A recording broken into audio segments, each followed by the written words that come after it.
Bonjour à tous et à tous.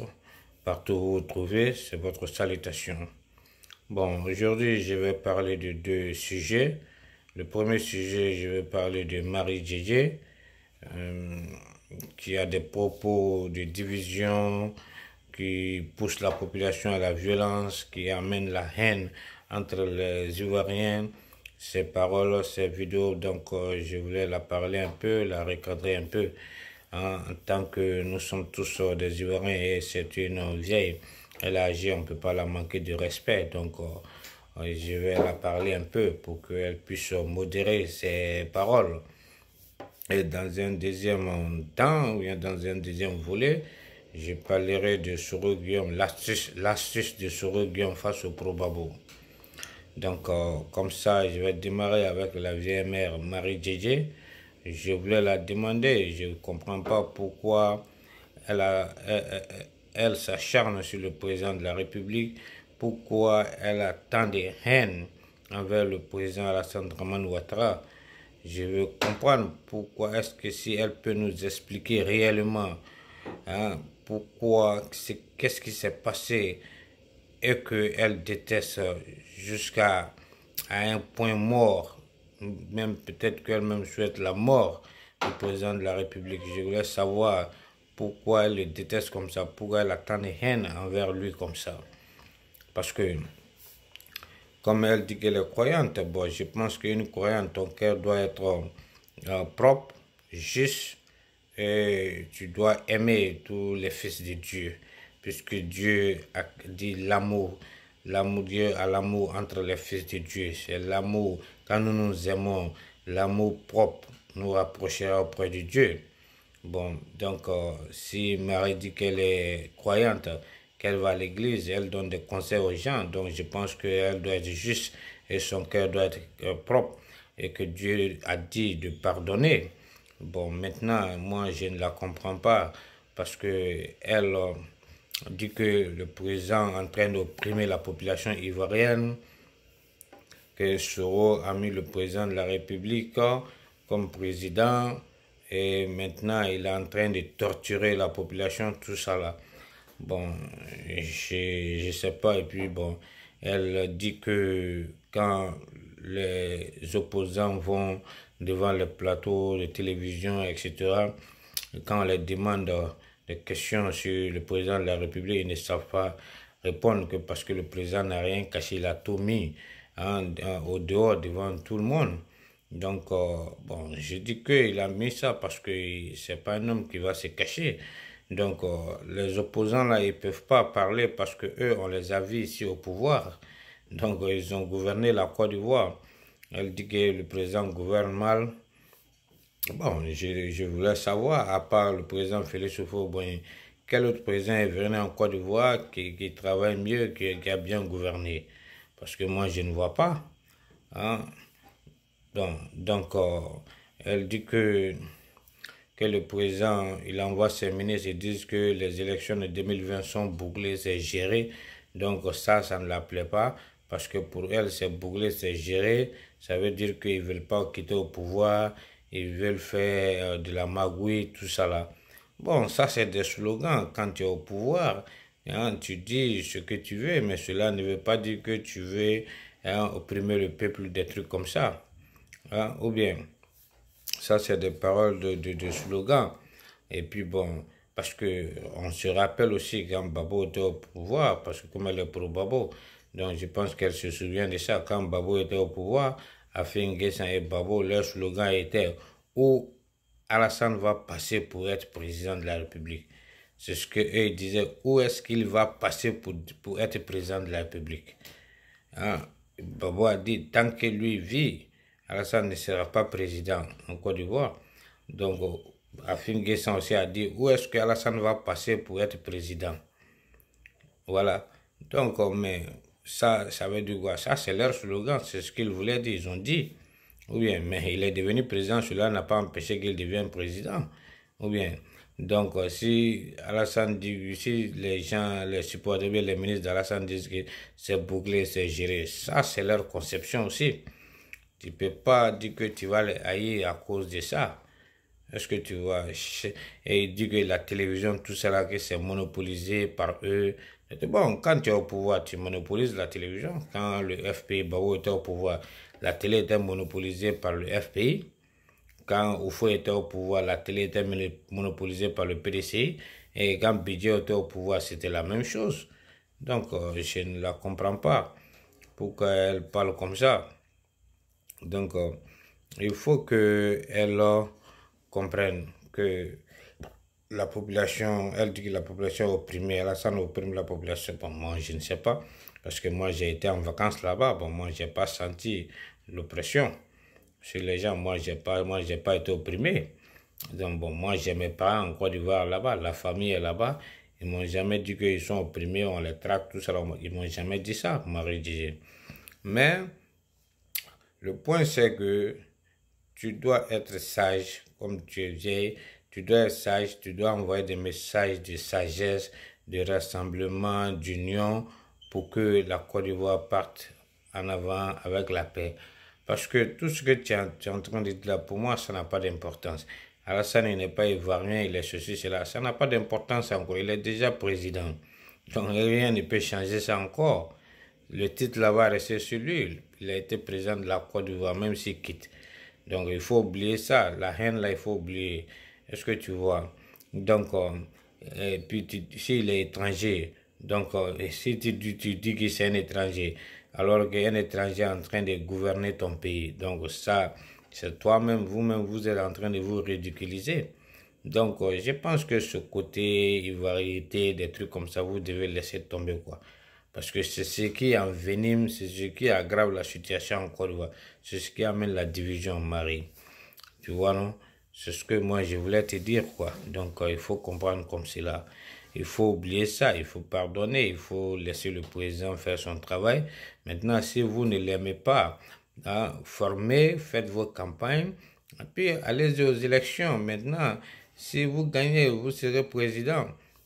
Mais je ne comprends pas pourquoi vous le détestez, parce qu'il est Djoula, c'est à cause de ça que vous le détestez, je ne sais pas. Ou bien parce qu'il est musulman, c'est à cause de cela que vous le détestez, je ne sais pas. Ou bien parce que il a pris la place de Babo, il est devenu président, il a enlevé Babo au pouvoir, il a pris le pouvoir. C'est pour cela que vous le détestez. Bon, je ne comprends pas. Si tu pouvais nous expliquer pour quelle raison vous êtes en train de les haïr comme ça, là on pourra comprendre votre douleur. Est-ce que tu vois? Voilà. Donc, il faut laisser ces trucs-là, c'est déjà fait, il est déjà présent, ça n'a plus d'importance. Maintenant, si tu ne l'aimes pas et que tu veux que quelqu'un d'autre soit président, il n'y a pas de problème. Faites vos campagnes, allez aux élections. Dans les autres pays, c'est comme ça, on va aux élections et puis on n'aime pas, on l'enlève, on met ce qu'on aime, celui qu'on aime. Donc, au lieu de faire passer par des discours de discrimination, de violence, de haine, ça n'a pas d'importance, Marie. Est-ce que tu vois? Maintenant, si vous pensez que Babo va sortir pour être président encore, bon, moi je pense que vous vous trompez, Marie. Honnêtement, je ne suis pas contre Babo, mais je ne pense pas que Babo peut revenir encore pour être président de la Côte d'Ivoire. Non, je ne pense pas. Parce que, Babo a la CPI. Je ne pense même pas que la CPI va libérer Babo avant les élections. Peut-être Babo sera libéré après les élections de 2020. Donc, après les élections de 2020, si on le libère, hein, il va être présent, il va attendre encore 5 ans encore pour se présenter. Ça va trouver qu'il est dans les 80 et quelques. Donc, il ne pourra plus être président encore. Ça, c'est fini. Je pense que vous ferez mieux de choisir, de commencer à chercher un autre candidat. Si c'est le FPI, comme tu es pro Babo, cherchez un autre candidat. Pour le FPI, Babo, c'est fini. Je ne pense pas qu'il pourra plus être président encore. Ça, c'est terminé, Marie. Je peux vous garantir ça. Je ne suis pas contre lui, hein, mais il faut regarder. Si on devait le laisser rapidement, après le jugement qui s'est passé tout de suite, on allait le libérer rapidement. Maintenant, ils disent qu'ils vont donner les résultats après. Là, ils vont donner les décisions après. Donc, après, c'est quand? Ils sont en train de voir. Tu vois, donc ils vont attendre peut-être après les élections de 2020 pour dire qu'il est libéré. Et là, maintenant, il va attendre 5 ans encore. Ça va trouver qu'il a 80 et quelques. Il ne peut plus diriger, Marie. Ça, c'est fini. Donc maintenant, Donc, il faut être sage, Marie, il faut comprendre. Maintenant, le deuxième volet, c'est les Soro. Soro avec son astuce face aux probabos. Parce que je ne comprends pas pourquoi les probabos, ils sont en train de s'acharner, ils sont contents qu'ils veulent faire une fusion avec Soro. Donc, pour eux, je crois qu'ils ont oublié le sens de leur combat. Parce que le sens de leur combat, ce n'était pas ça. Parce que Soro a été votre ennemi. Soro a déstabilisé le pouvoir de Babo en 2002. Et en 2010, il a combattu Babo. Donc, mais si je vois que vous voulez faire une alliance avec Soro aujourd'hui, pour vous penser que cela, si le président quitte là, donc que Soro va être président, il va... Non, si Soro prend le pouvoir, il va traquer les pro-Babo aussi pour le moment, parce qu'aujourd'hui, il sait qu'il n'a pas assez de force, il a besoin de force, il a besoin des gens, parce qu'il sait que le budget, le PDC est populaire, il sait que le FPI a beaucoup de militants. Donc, il va essayer de se joindre à ces deux partis pour avoir une popularité. Mais cela ne veut pas dire qu'il va être doux avec vous. Non.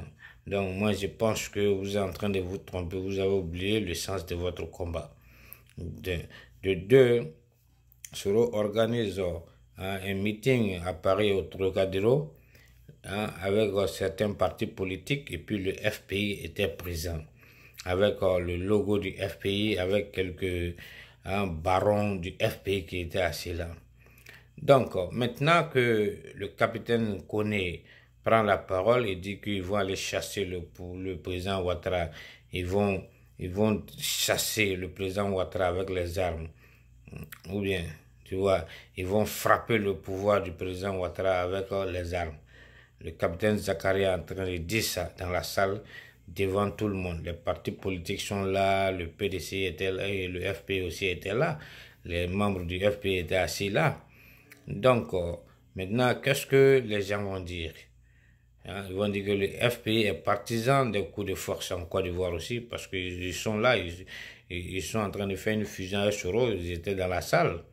Donc ça a terni l'image du FPI. Est-ce que tu vois? Donc je pense que vous êtes en train de mettre Babo dans une situation difficile.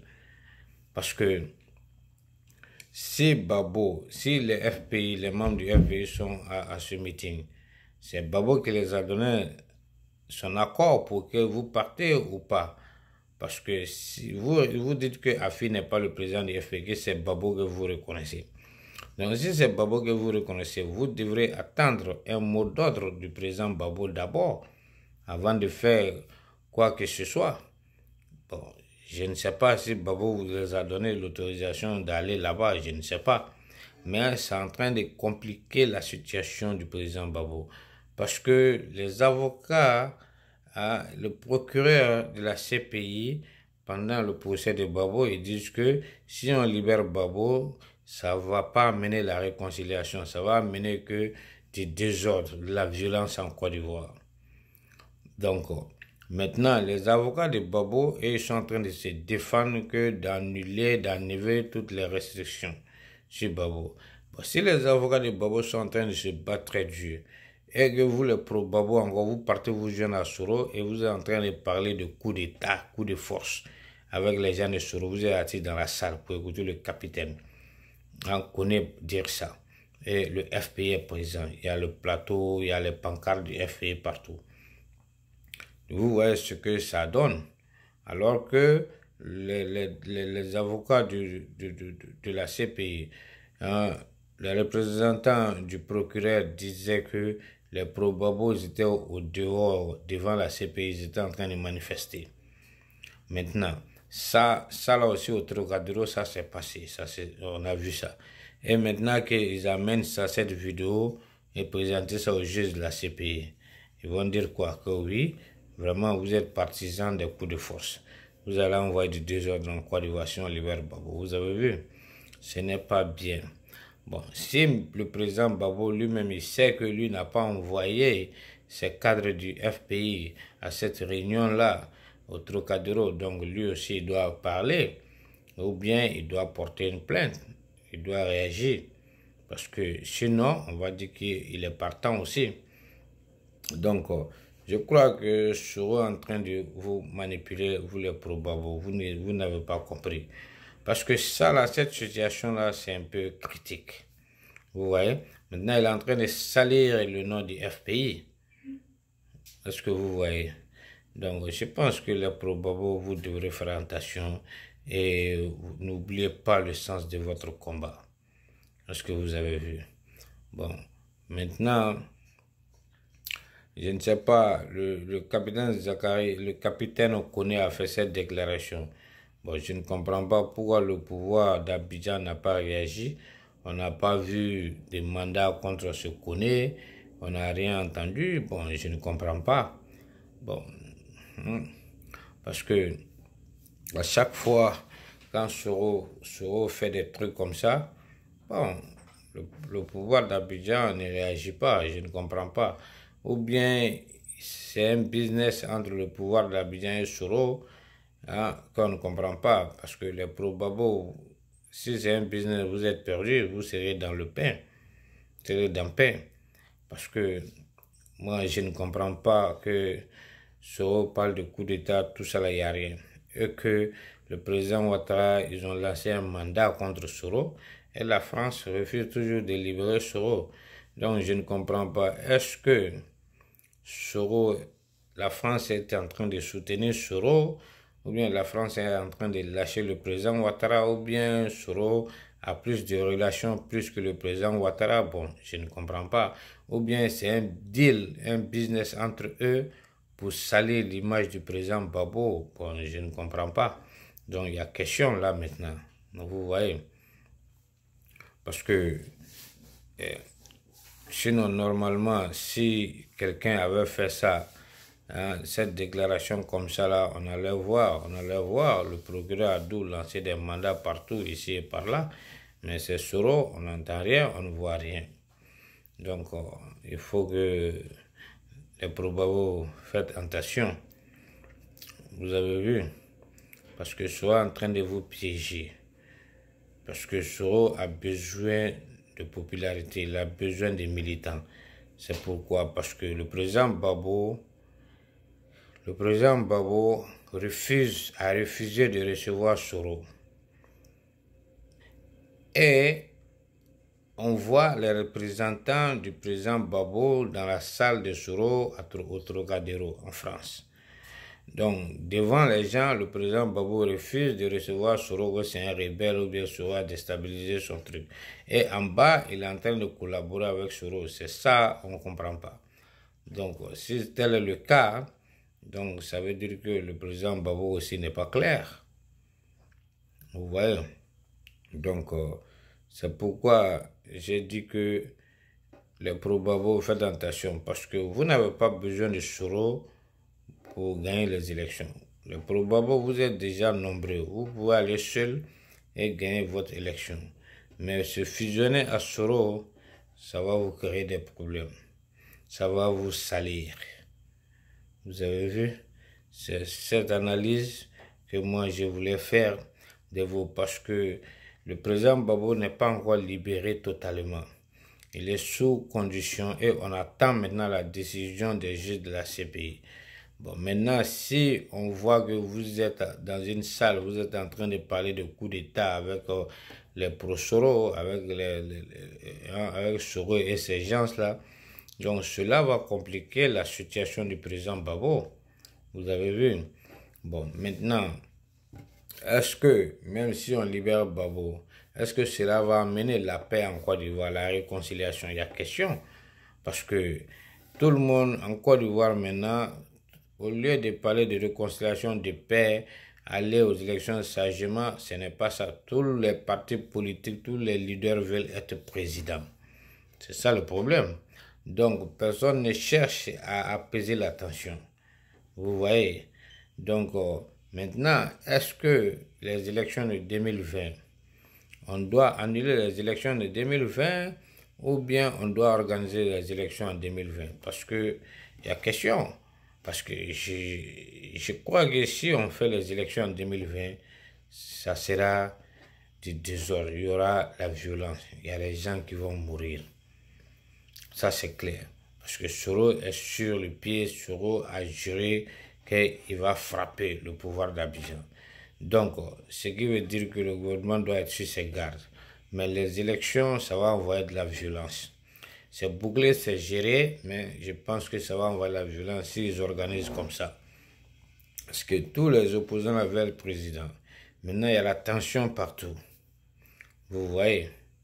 Donc, moi, peut-être qu'on annule les élections pour que les esprits se calment. Bon, ou bien, ils peuvent faire les élections, mais ça sera de la violence.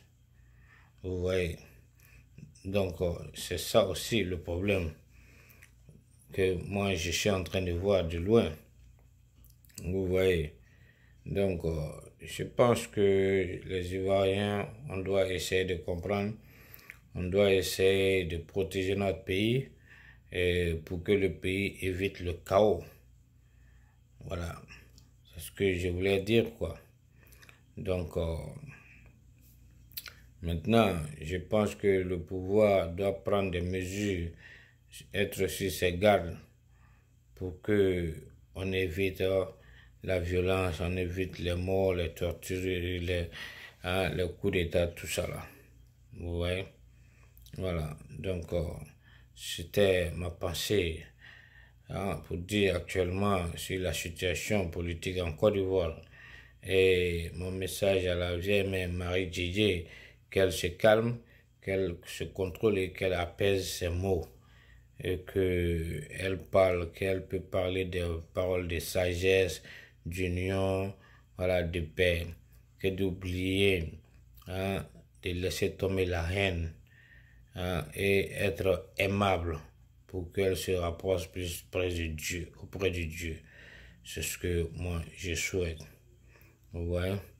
Donc je pense que aussi que les pro-Babo, vous devrez essayer d'analyser, soit en train de jouer avec vous, soit en train de jouer avec votre conscience, soit en train de vous utiliser. Donc comprenez et ressaisissez-vous, n'oubliez pas le sens de votre combat. Parce que le président Babo Alaïeb, vous n'entendez pas le président Babo parler. Il sait ce qu'il veut et il entend tout le monde. Il sait ce qui se passe en Côte d'Ivoire. Il connaît tous ces politiciens-là, le président Babo. Donc lui va avec son temps, il ne se presse pas. Mais si vous, les partisans même, vous-même, vous êtes devant, vous partez plus que le président Babo lui-même. Donc cela, c'est pas bien. Je pense que vous ferez mieux de vous calmer, de casser votre rime et d'attendre le mot d'ordre du président Babo d'abord avant de faire quoi que ce soit. Vous avez vu? Donc votre alliance avec Soro, ce n'est pas une bonne chose pour vous. Méfiez-vous. C'est ce que je voulais vous dire. À bon entendeur, salut. Donc que Dieu nous donne longue vie, que Dieu protège la Côte d'Ivoire et que Dieu sauve la Côte d'Ivoire et que Dieu aide la Côte d'Ivoire à éviter toutes sortes de crises, de coups d'État, de déstabilisation. Et que Dieu bénisse la Côte d'Ivoire et que Dieu bénisse tous les enfants et tous les fils de la Côte d'Ivoire. Donc merci bien.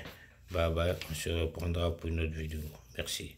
Vous pouvez partager ma vidéo et dire-moi votre opinion aussi. Nous sommes tous des Ivoiriens, on discute pour le bien de la Côte d'Ivoire. Notre objectif, c'est la même chose, c'est la Côte d'Ivoire. Donc merci bien, bye bye. Je reprends pour notre vidéo, bye.